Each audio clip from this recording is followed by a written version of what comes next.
If you're reading this, then chances are I'm most likely dead. He'll be here any second now. I can hear his taunting voice, singing that once beloved but now God-dreaded song. His voice is different, pitch too. It's not like how it sounded all those years ago through the TV screen. It's deeper, raspier, gargling. I love you. You love me. We're a happy family. I know you're confused and probably thinking to yourself he can't be talking about who I think he is. But yes, I am. It's only been a couple minutes now, but God, it feels like an eternity. Anyways, I don't have much time left. I can feel it, so let me explain. I was a very talented kid growing up and had a very particular dream of being a star. My parents too. I had charisma, charm, and the chubbiest little cheeks you've ever seen. Perfect for TV, everyone always told me. So you can only imagine how it was a dream come true when my parents told me I had landed the role of a reoccurring child cast member on the popular children's program, Barney and Friends. I was excited to be part of the show. I remember almost fainting when I heard the news, in fact. To be singing and dancing with the one and only friendly purple dinosaur that had captured the hearts of children all over the world, including mine. But little did I know that my dream would soon turn into a nightmare.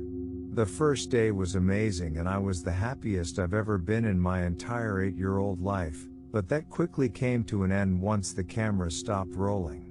The room felt smaller than it was just a couple seconds ago, and Barney had seemed to double in his size. The once vibrantly colored room quickly became dark and dreadful. There was no more music, but instead it was replaced with the cold, hard tapping sounds of claws against the walls and along the floor. That was when Barney's true nature was revealed. He slunk off into the shadows, and his eyes sunk deep into their sockets until there was nothing but endless pits of darkness. His once cute and stubby arms, now infested with bulging veins draped so low, they basically drug behind him along the floor. His friendly smile was replaced with one of an unnatural hunger.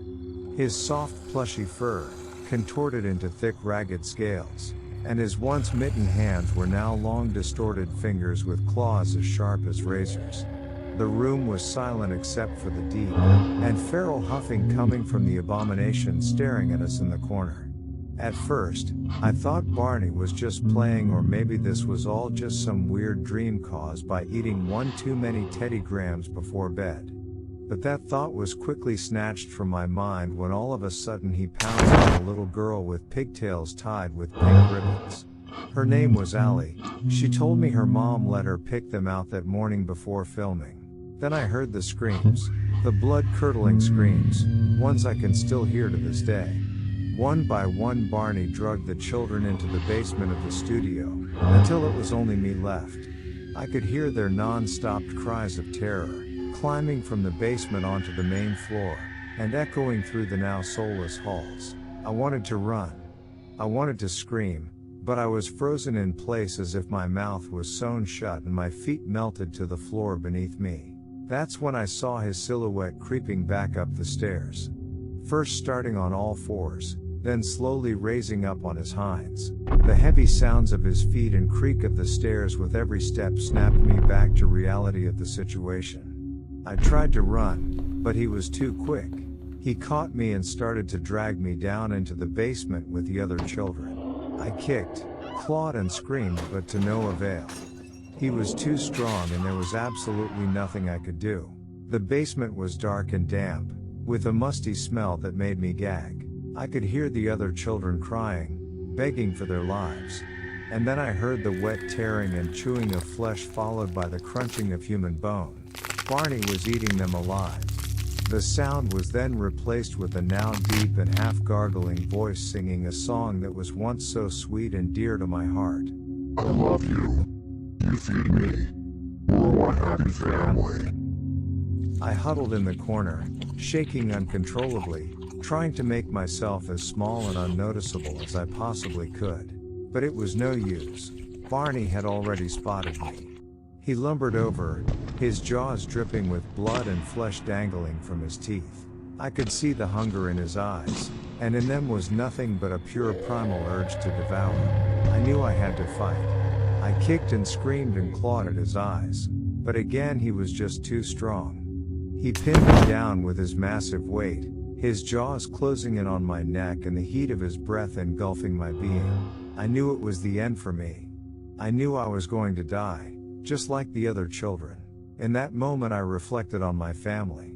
My mom's warm hugs, watching football with my dad on Sunday evenings. My newly born baby sister Sarah and her big button eyes.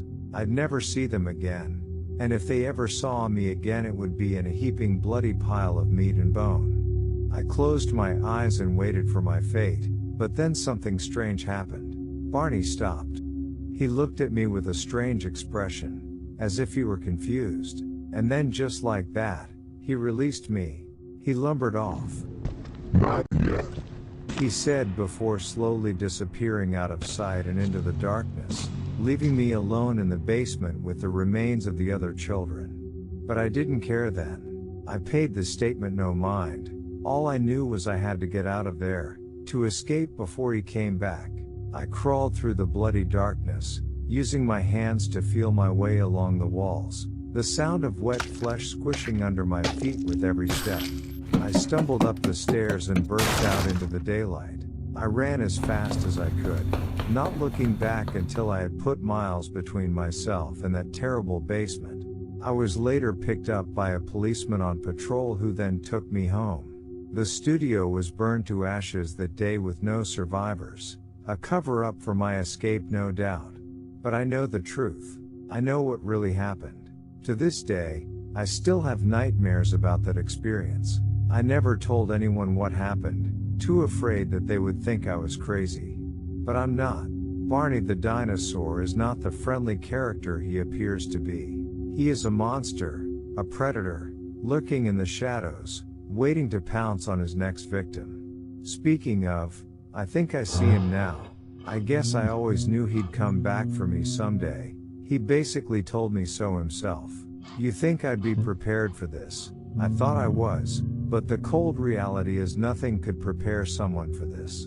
No human was ever meant to see an abomination such as him. I love you.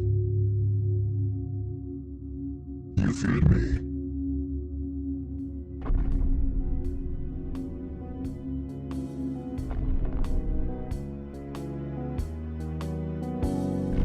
I love you, you love me.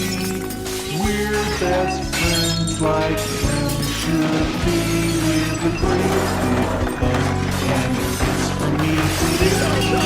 Want to say you love me too.